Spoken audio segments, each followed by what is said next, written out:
I'm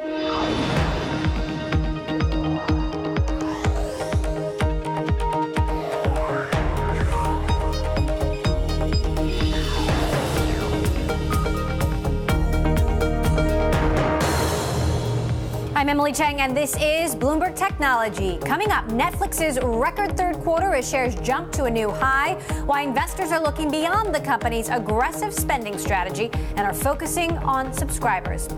Plus, China sets the stage to reset its political agenda with the tech sector under the microscope. We'll put Beijing's latest censorship and regulation laws in perspective ahead of the 19th Congress of the Chinese Communist Party. And will MoviePass become a victim of its own success? Critics say the startup's $10 a month service is unsustainable. We'll hear from CEO Mitch Lowe, who begs to differ.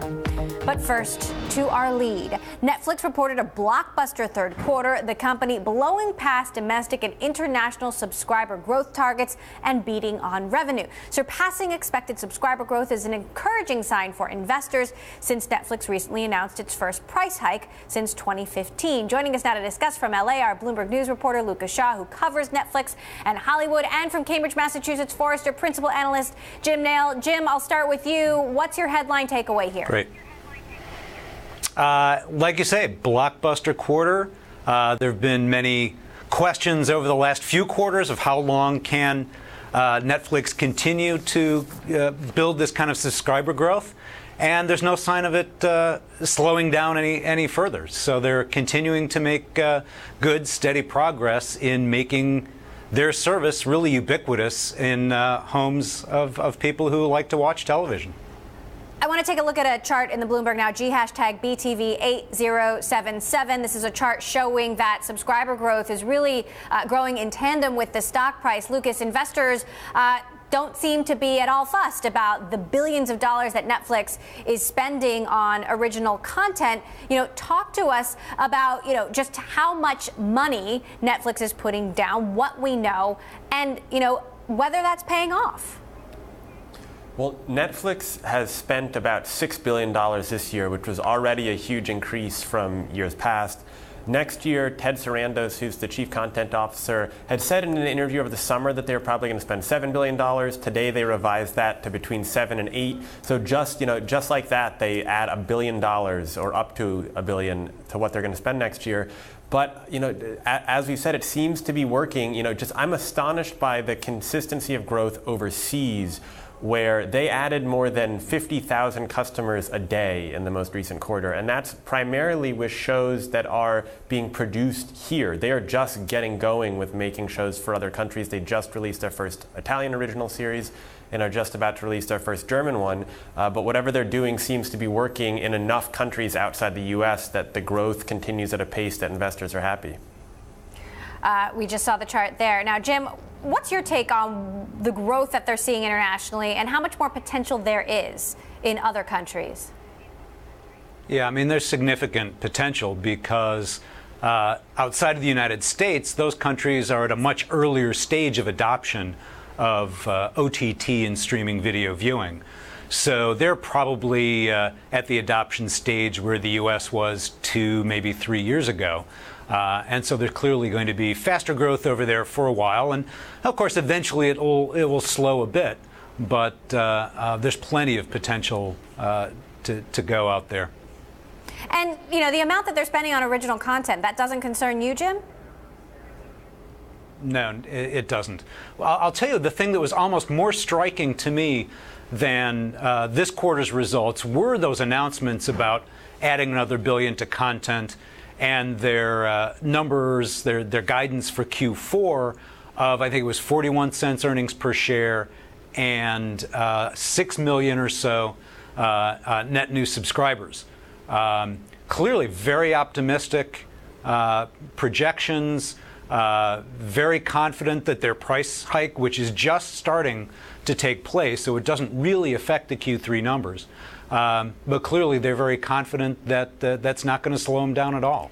So it's quite interesting that off a strong quarter already, they're predicting even greater growth and greater strength, and therefore they will have the funds to spend that additional money on more original content.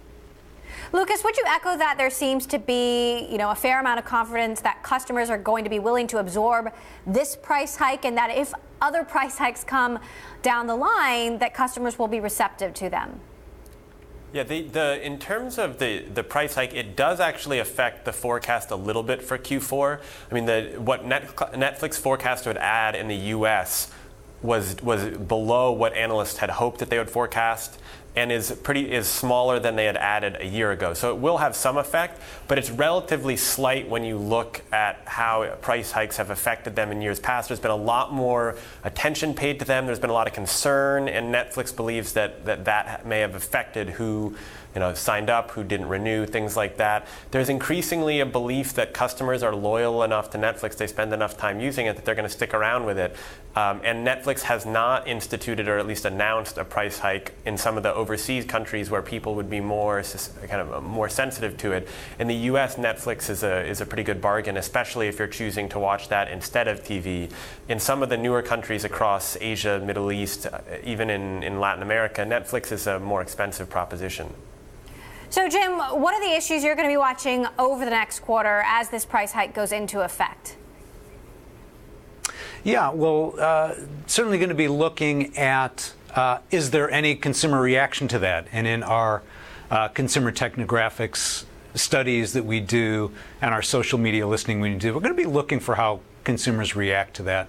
Obviously, initially, there's some pushback to it, but again, as Lucas was saying, at $13, $14, it's still a bargain. It's a lot cheaper than any other kind of cable package. And hey, for all the great content they're putting out these days, for $13, $14, you can't even get 2 movie tickets, for you and your wife to go to the movies. So it's a really good bargain in entertainment.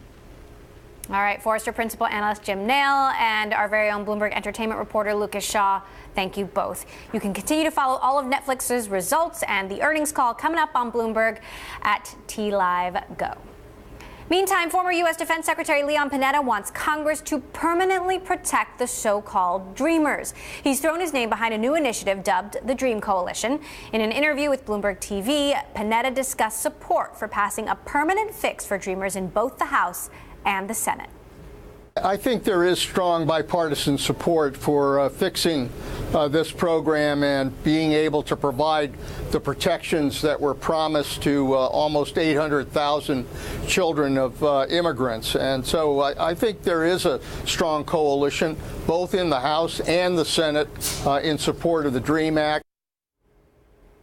Other Dream Coalition members include Apple CEO Tim Cook and Chicago Mayor Rahm Emanuel. Coming up, the Supreme Court will weigh on Microsoft's fight against the Justice Department, what this could mean for your private data next. And Bloomberg Technology is live streaming on Twitter. Check us out at Bloomberg Tech TV, weekdays 5p in New York, 2p in San Francisco. This is Bloomberg.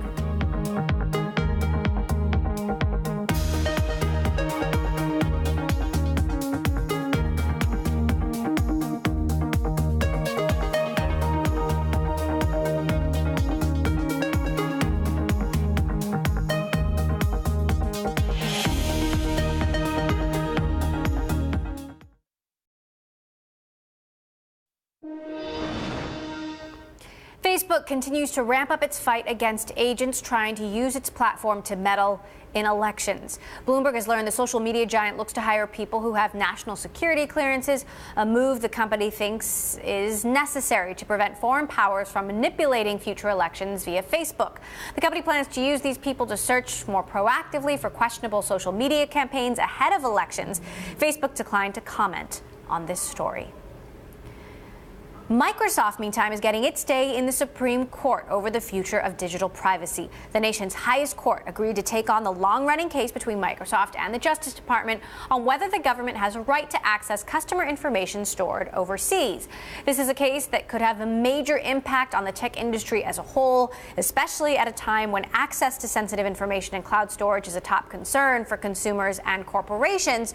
Joining me now to discuss, Greg Storr, who covers the Supreme Court for Bloomberg and who was at the hearing today. So, Greg, first of all, what is the legal issue that the court is being asked to decide? Well, Emily, the court is being asked to look at a 20-year-old law, 21 years old, that's called the Stored Communications Act. And the question is whether that law lets prosecutors get information that is being stored overseas. The law doesn't really say specifically whether it does, and the court will have to deal with that somewhat archaic law in this modern era of digital privacy. So is it a surprise that the Supreme Court agreed to take this up? It's not a surprise because the government, the Trump administration, said basically, look, we have hundreds, maybe even thousands of criminal investigations that in our view are going to be jeopardized if we can't get access to information being held overseas by not just Microsoft, but other companies like Google and Yahoo. Any technology company that stores information on the cloud and keeps some of it overseas could potentially be affected by the case. Now, on that note, I recently interviewed Andy Jassy, who's the CEO of Amazon Web Services, obviously huge cloud platform, and he suggested that these issues actually don't come up that often, where the government is asking for information on customers that it was stored overseas. Take a listen to what he had to say. When you encrypt the data and you keep the keys yourself, even in the odd event that a government asks, to try and get access, and for us, they have to, if they ask, we don't just say yes. We always advocate on behalf of our customers. They have to come with a subpoena, and even in the odd cases where they might be able to come with a subpoena and have a legal right to the data, if you've encrypted the data and you own the keys, there's not much people can do with it.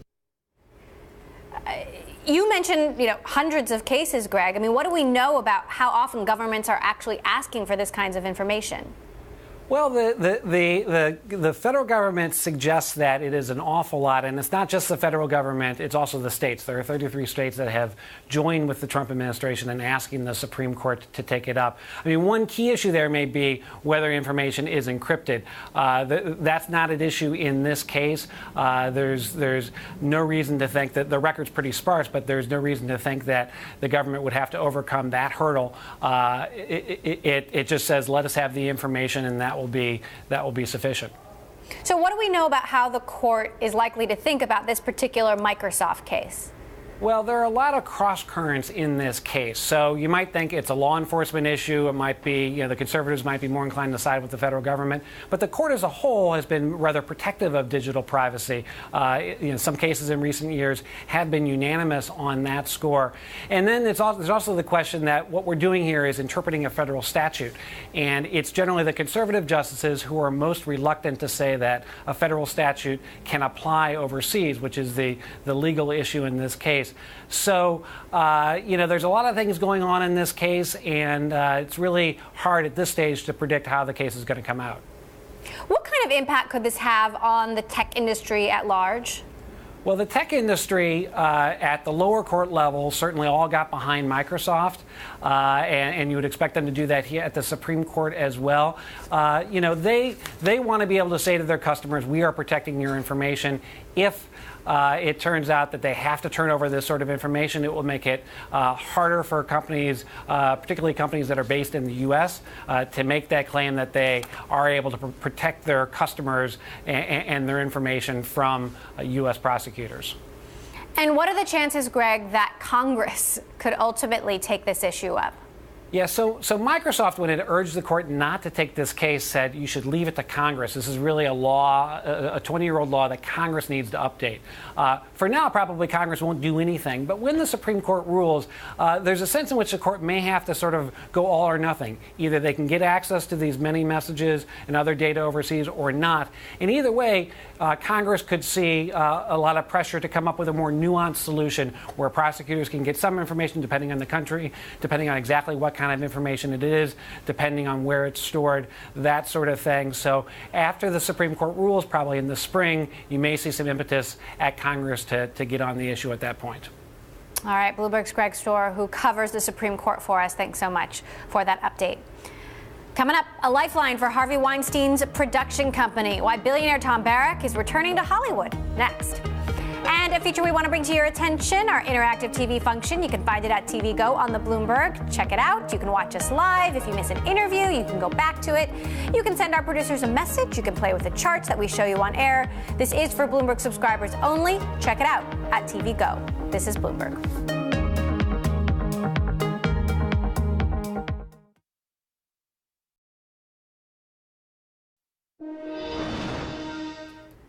Weinstein Company continues to be in the spotlight after the firing of founder Harvey Weinstein due to several sexual harassment allegations. Now Amazon has announced it will sever ties with the production company. Amazon had ordered 2 seasons of a high-profile project produced out by the embattled production company starring Robert De Niro and Julianne Moore. That show will no longer be made. This decision was announced just 24 hours. Amazon suspended the head of its own TV and movie studio, Roy Price, who was also accused of harassment.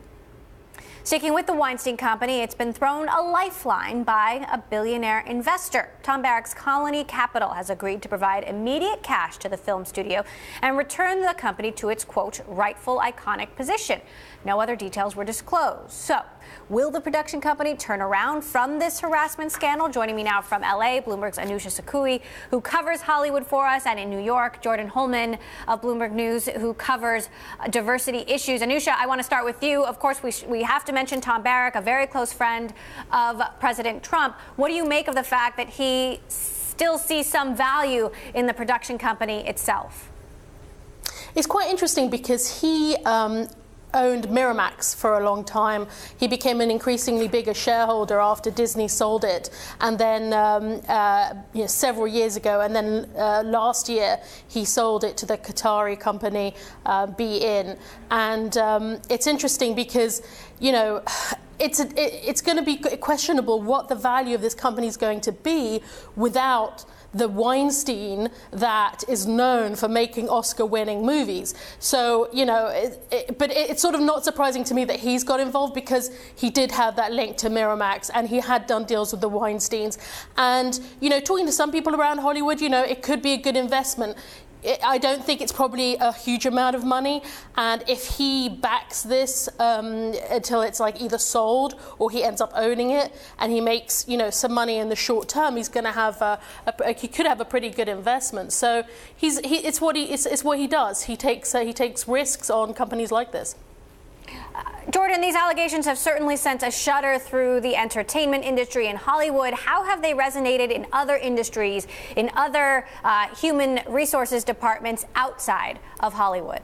You know, diversity and inclusion strategists and employment lawyers I've spoken to said, impressed upon me that it's not just Hollywood, and that HR departments should really take a look at how they're messaging what is sexual harassment, how you train employees to understand that. So it's definitely across all industries they're thinking about how are they messaging and making sure that people understand what sexual harassment is and how corporations don't stand for it. Anusha, now that we're several days into this story, you know, what are you hearing in Hollywood? Should we be bracing for more stories like this along the lines of what we saw with Roy Price? I think so. I mean, yeah, within people, there had already been a report about Roy Price at Amazon, you know, one of the senior executives there, and the accuser hadn't gone on the record, but that did all sort of come out on Thursday when his accuser of sexual harassment decided to go on the record, sort of emboldened by, you know, all the women that had spoken out against Harvey Weinstein. And it's really, I feel like, a follow-on effect of what happened last year with Gretchen Carlson's lawsuit against Roger Ailes, which also broke the dam, it seemed, for women to feel confident in coming forward. And yeah, the talk is about, you know, who else might it be? I think he is, some people would say you know, Harvey Weinstein was an outlier in terms of, and I mean, one would hope so, given the description of some of that behavior, that, you know, he was clearly at an extreme. So, but it, you know, clearly Hollywood has put its foot down. The Academy has expelled Harvey Weinstein. We've just had news that the Producers Guild has expelled him. So, you know, and very publicly, you know, Amazon has cut ties. All the producers that are in town that are making content have cut ties with this company that bears his name. And yet, you know, it's unclear still what Amazon knew and when with regard to Roy Price, we should say. Jordan, why is there still, I mean, look, so the allegations against Harvey Weinstein, you know, some of them outright rape allegations. Beyond that note, though, Jordan, why is there still confusion over what constitutes sexual harassment within companies in general? I think people just haven't gotten the message that, you know, it's not as overt as just, you know, the allegations against Weinstein. There's interpersonal relationships that just don't, where there's a difficulty in understanding that. And so a lot of people I've spoken to said it's not just HR's responsibility to stop sexual harassment in the workplace. It's also the responsibility of other coworkers who might see it, and especially male coworkers who can speak out against that. Now, Anusha, a lot of this has unfolded on Twitter, including a women boycott after Twitter kicked off Rose McGowan, an actress who was also making allegations against Harvey Weinstein. Alyssa Milano has kickstarted a Me Too campaign to encourage other women to speak up about their own stories of sexual harassment. How are women responding in the industry? I think it's a really interesting time because they are being very vocal. And actually, I saw someone say, you don't have to do this if you're not in at a position where you want to disclose. Don't feel forced to disclose publicly what you've gone through. But there's been a huge number of women who have come out, and it's actually kind of shocking when you read through the reams of incidents, and they can obviously range in severity. And I think definitely there's going to be a bit of soul searching in Hollywood, especially where these things take place in parties and whatever. So people are going to kind of reassess where they do meetings, I guess. All right, we'll have to leave it there. Anusha Sakui and Jordan Holman of Bloomberg News, thank you both so much for joining us. We'll be right back with more of Bloomberg Technology talking about China. That is next.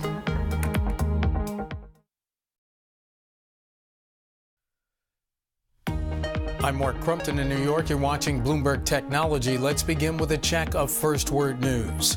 Senate Majority Leader Mitch McConnell says he and President Trump have the same agenda.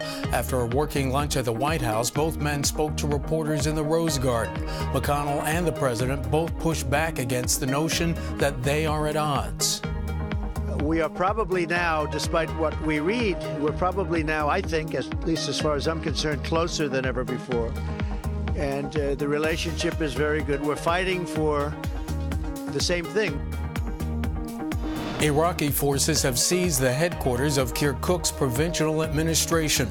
The government's trying to prevent a Kurdish state from forming in the country's northern region. The United Nations is calling on all sides to take steps to avoid more violence. The Secretary General calls on the parties to jointly manage the situation and resolve all outstanding issues through dialogue in a manner that is consistent with the Constitution of Iraq. The military offensive followed 3 weeks of rising tension since the Kurds voted in favor of statehood on September 25th. U.S. Army Sergeant Bo Bergdahl pleaded guilty today to desertion and misbehavior before the enemy. Bergdahl walked off his remote post in Afghanistan in 2009 and was captured by the Taliban. A sentencing hearing will be held next week. The EU says those who are committing crimes against Myanmar's Rohingya minority must be brought to justice, and all credible allegations of human rights violations and abuses must be thoroughly investigated. More than 500,000 Rohingya have fled to Bangladesh since August. Global news 24 hours a day, powered by more than 2,700 journalists and analysts in over 120 countries. I'm Mark Crumpton. This is Bloomberg. It's just after 5:30 p.m. here in New York, 8:30 Tuesday morning in Sydney. My colleague Paul Allen has a look at the markets. Paul, good morning. Good morning, Mark. Well, we've got the New Zealand Stock Exchange trading for about 30 minutes and up just a couple of points at the moment after that record close on the S&P in the US. Another record close there. We've also got oil higher, 2-week higher at 51.87 a barrel on that tension that Mark mentioned around the Kirkuk region in Iraq. Copper also surging to its highest since July 2014. If we take a look at ASX futures, we're higher by about 1/5%. Rio Tinto, the miner, might be one to watch today. We've just had third quarter production numbers come in beating estimates at 85.8 million tonnes of iron ore, and the iron ore price itself also strengthening at a 62.41 a tonne. And we've got Nikkei futures higher as well. I'm Paul Allen in Sydney. More from Bloomberg Technology next.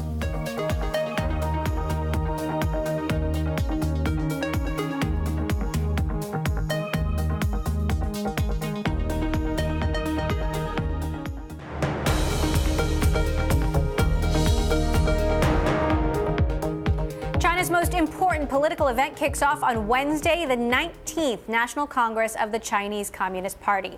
The event is designed to set the political path for China's next 5 years under President Xi Jinping, who assumed the party's top position 5 years ago at the last Congress. One item sure to be on the agenda, Beijing's continued quest to tighten its grips on a rapidly growing tech industry. Joining me now, the former U.S. ambassador to China, Gary Locke. Before his stint as the Obama administration's ambassador, he was also the Commerce Secretary of the United States and Governor of the state of Washington. Thank you so much for joining us, Secretary Locke. My pleasure. What do you think will be the main highlights to come out of this Congress meeting? Well, obviously, it's going to be who's going to be the next set of rulers for China, because China is really governed by a 7 to 9 member standing committee of the Communist Party. And one of the key questions is whether or not they will raise the mandatory retirement age such that some of President Xi Jinping's key allies can stay on. And if they are able to stay on, if they change the mandatory retirement age, what will that mean 5 years from now when President Xi is facing mandatory retirement? Will he then be able to stay on and assume an unprecedented third term? That is the big political question that's circulating around China today. What do you make of the moves that President Xi's government has taken to crack down even more so on VPNs, the social messaging site WhatsApp? This after, Facebook and Twitter have been shut down there now for years, and yet the government talks about openness and seems to be taking, in other ways, going in the opposite direction. Well, China is actually tightening its grip in terms of what people can read and see over the media, whether it's social media or television and radio. There's a crackdown on human rights activists, on lawyers, on non-government organizations, nonprofit organizations. So there's really becoming a more authoritarian, more rigid, controlling climate within China, all under President Xi Jinping.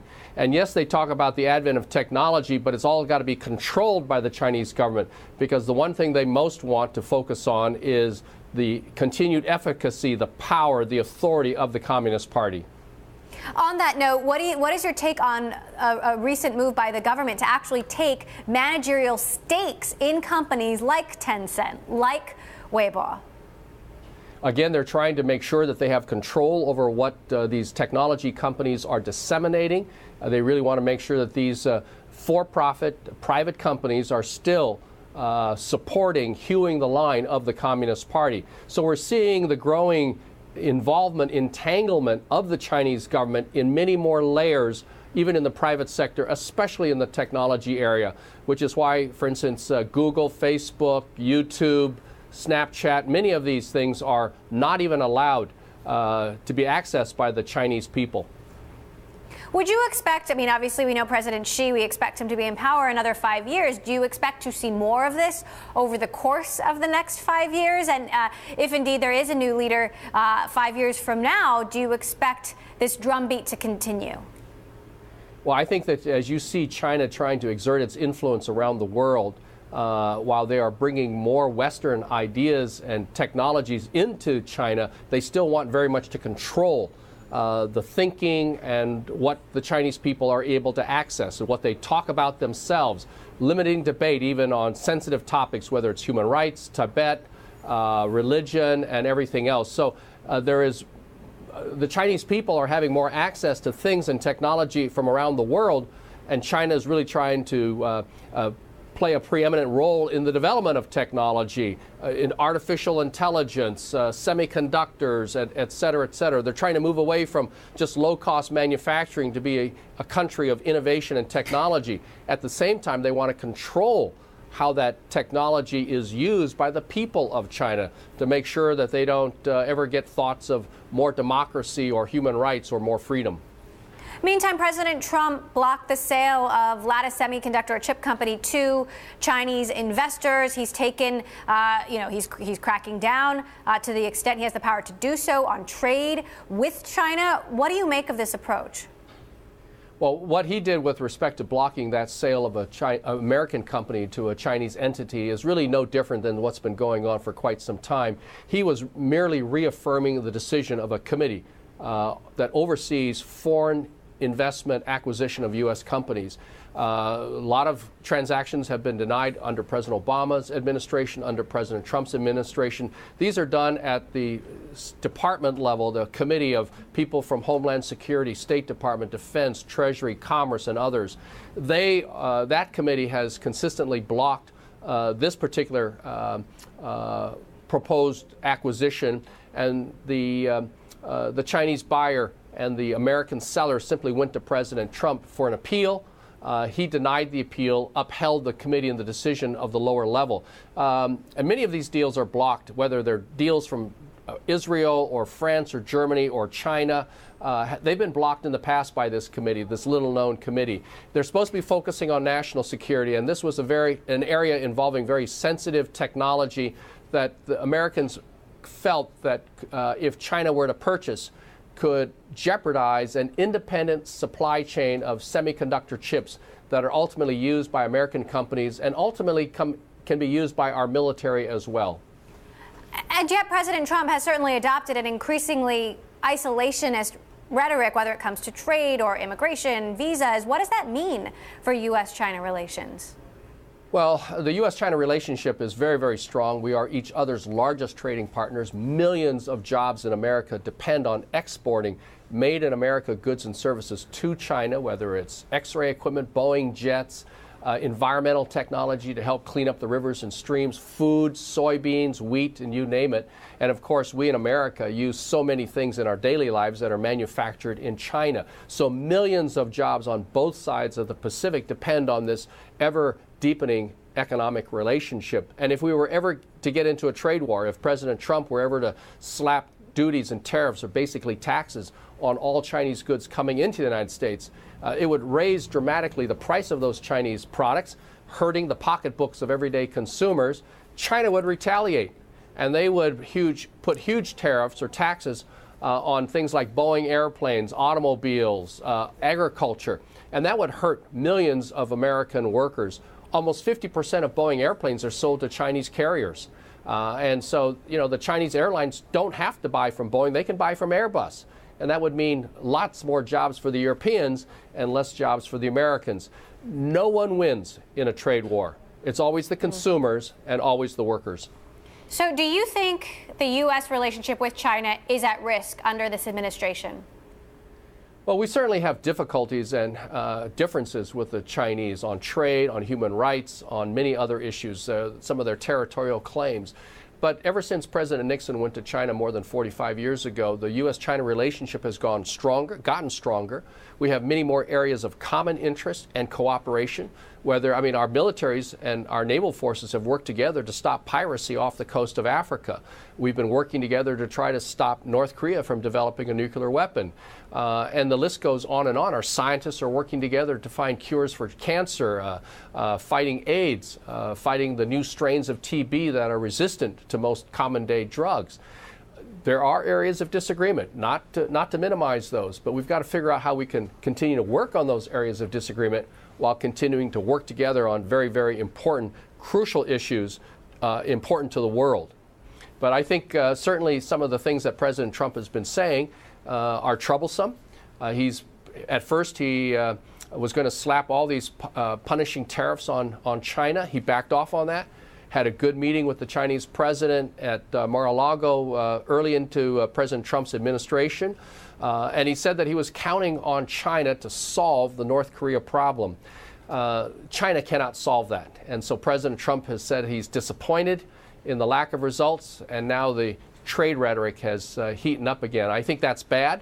We need to work with China, and we need to find a way that we can work with China, South Korea, Russia, Japan, and North Korea to solve the North Korean problem, to make sure that they do not develop nuclear weapons and a delivery system capable of delivering those nuclear weapons and threatening the United States, the mainland, or any of our allies in the Asia-Pacific region.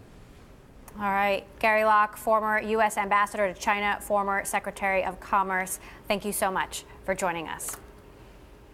Coming up, one startup is looking to turn the movie theater experience on its head. But will MoviePass burn through its cash before changing the industry? We'll hear from the CEO next. This is Bloomberg.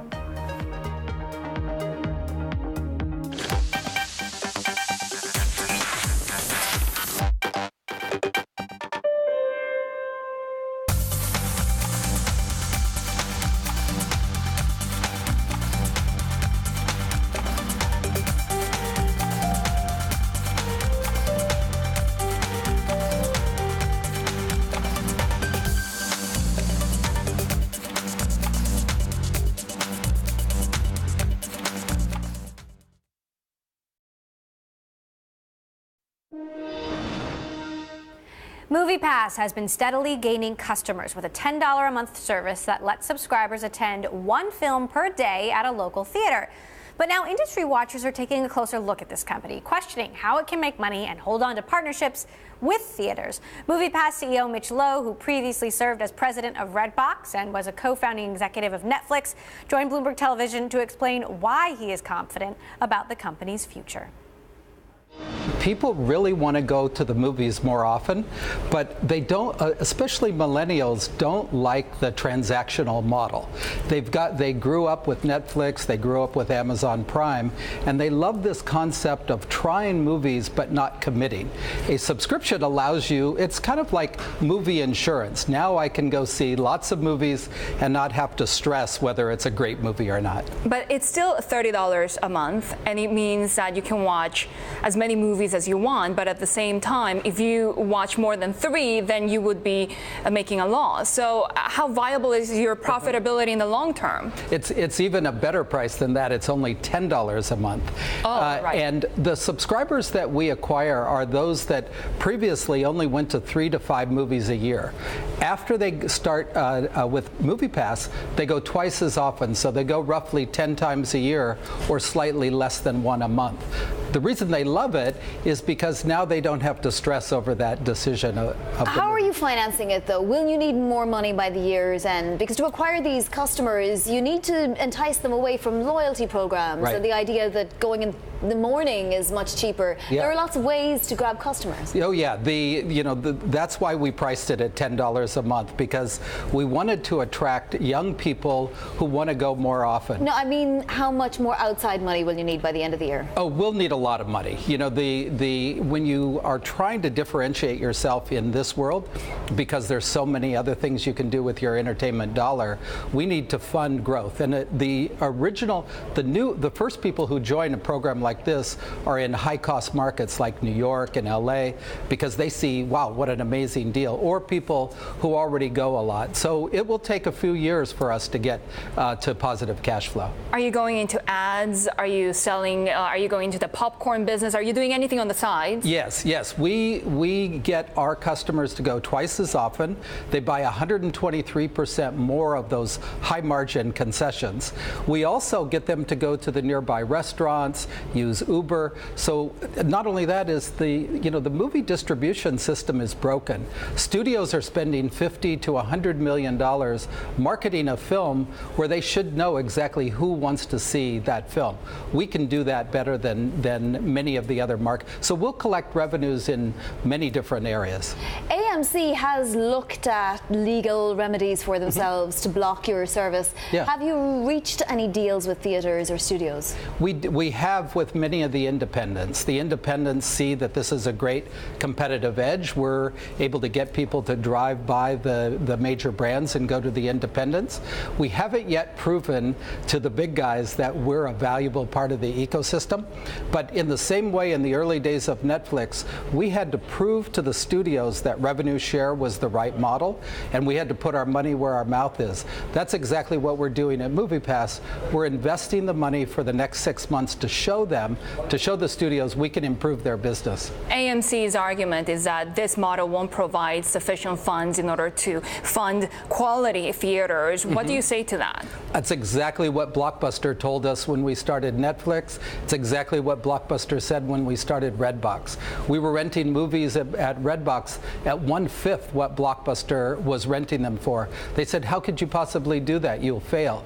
It's all about putting technology and data behind your retail business to drive more profit and more growth. How much time do you need for that, though? Sorry. We need, probably 6 months. We're already talking to a number of studios to show them how we can ensure more people in the seats. We're already talking to theaters. We already have some deals with theaters to collect a portion of their concession sales. I can see it being a genius idea.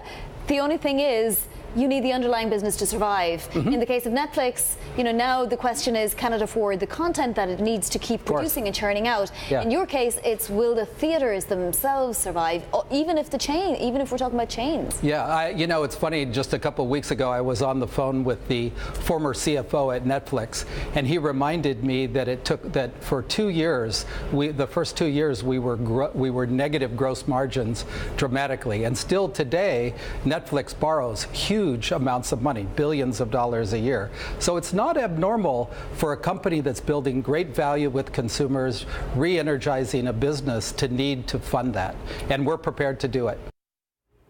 That was MoviePass CEO Mitch Lowe. Coming up, WAG aspired to be the Uber of pet tech, but now the startup is facing Uber-like scrutiny. We will give you all the details next. This is Bloomberg.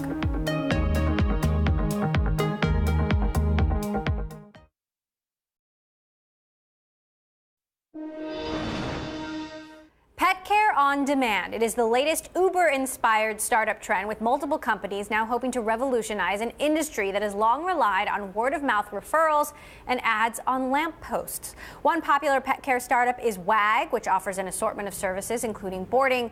However, WAG is now drawing Uber-like scrutiny, causing some investors to get cold feet. Joining us now with more detail, Bloomberg Technology's Olivia Zaleski. Olivia, you have a big piece out today about some of the complaints against these startups, that dogs are being lost, that dogs are dying.